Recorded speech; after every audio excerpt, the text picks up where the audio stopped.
আগামীকাল ধবল ধোলাই থেকে বাঁচতে মাঠে নামবে টাইগাররা। একাদশে দুই পরিবর্তন নিয়ে মাঠে নামতে পারে বাংলাদেশ।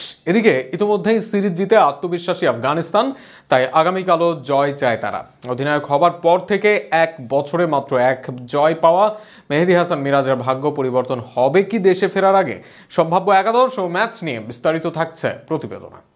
আগামীকাল হোয়াইট ওয়াশ এড়াতে আফগানিস্তানের বিপক্ষে তৃতীয় ওয়ানডে ম্যাচে মাঠে নামবে বাংলাদেশ ক্রিকেট দল। আগের দুই ম্যাচ খেলে দুই ম্যাচে হেরেছে টাইগাররা। প্রথম ম্যাচে হেরেছে দল, দ্বিতীয় ম্যাচে 191 রানের টার্গেটও টপকাতে পারেনি বাংলাদেশ ক্রিকেট দল, করেছিল মাত্র 109 রান। সেক্ষেত্রে এই ম্যাচে বাংলাদেশকে জিততে হবে দুটি কারণে: এক, বিশ্বকাপ খেলার জন্য; অন্যদিকে এই ম্যাচের গুরুত্ব রয়েছে হোয়াইট ওয়াশ এড়িয়ে অন্তত একটি জয় নিয়ে দেশে ফেরার জন্য। কেননা 18 তারিখ থেকেই ওয়েস্ট ইন্ডিজের বিপক্ষে মাঠে নামবে বাংলাদেশ ক্রিকেট দল, আর তার আগে অন্তত একটি ওডিআই ম্যাচ জিতে আসতে পারলেও আত্মবিশ্বাস ফিরে পেতে পারে মিরাজের দল। সেক্ষেত্রে একাদশেও বড় ভূমিকা রাখতে পারে, তবে একাদশে খুব বেশি পরিবর্তনের জায়গা নেই। বিশেষ করে গত ম্যাচে বোলিংরা ছিল দুর্দান্ত, তাই বোলাররা এই ম্যাচেও একই রকম থাকছে তা অনেকটা নিশ্চিত। তবে পরিবর্তন আসতে পারে ব্যাটিং লাইন আপে। শুরুতে একটি পরিবর্তন আনা হতে পারে এই ম্যাচে। সেক্ষেত্রে নাইম শেখকে ওপেনিং এ রাখা হতে পারে, তানজিদ হাসান তামিমকে বসিয়ে। সাইফ হাসান ইনিংস বড় করতে না পারলেও ভালো শুরু এনে দেওয়ার চেষ্টা করছেন, অন্তত মারকুটে ভূমিকায় থাকার চেষ্টা করছেন। দুই ম্যাচেই অন্তত 20+ রান করেছেন, তবে তামিম ফিরেছেন শুরুতেই দুই ম্যাচেই। তাই তানজিদ হাসান তামিমকে বসিয়ে এই ম্যাচে নাইম শেখকে একাদশের সুযোগ দেওয়া হতে পারে, আর তার সাথে ওপেনার হিসেবে থাকবেন সাইফ হাসান। নাজমুল হোসেন শান্তর সময়টা ভালো কাটছে না। দুর্দান্ত ফর্মে থাকা এই সাবেক ক্যাপ্টেনকে অধিনায়কত্ব থেকে সরিয়ে দেওয়ার পর থেকে খুব একটা ভালো সময় কাটছে না তার। তবে এই ম্যাচেও তাকে আরো একবার সুযোগ দেবে টিম ম্যানেজমেন্ট। অনডাউনে খেলবেন তিনি।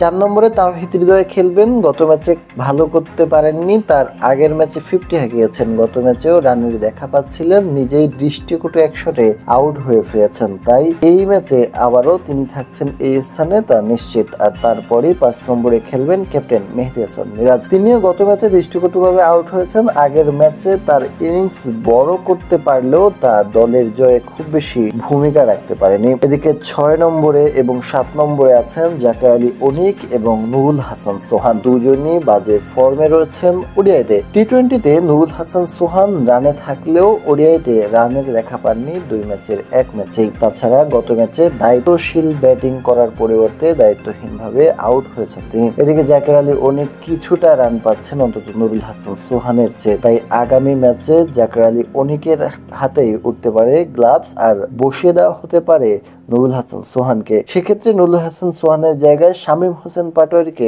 সুযোগ দেওয়া হতে পারে।